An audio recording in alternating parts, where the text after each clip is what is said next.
મિત્રો, શું તમે ક્યારેય વિચાર્યું છે કે એક તરફ દુનિયાના મોટા બિઝનેસમેન તેમનો વેપાર મોટો કરવાના પ્લાનમાં ચાલી રહ્યા છે, તો બીજી તરફ અંબાણી પરિવાર જંગલોનો વિસ્તાર કરવાનો પ્લાન વિચારી રહ્યો છે.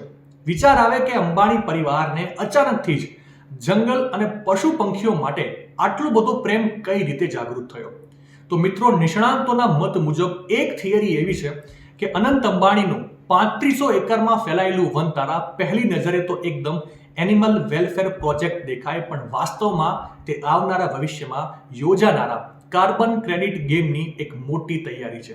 નિષ્ણાંતોના મત મુજબ આવનારા સમયમાં ભારતમાં કાર્બન ક્રેડિટ એક્સચેન્જ સિસ્ટમ લાગુ થવાની છે, જે મુજબ દરેક નાની મોટી કંપનીને તેમના તરફથી સર્જાયેલા પોલ્યુશનને કંટ્રોલ કરવા માટે કાર્બન ક્રેડિટ ખરીદવા જ પડશે, અને આ ક્રેડિટ મળશે જંગલોમાંથી, જે પ્રદૂષણને ખેંચી લેવાની તાકાત ધરાવે છે.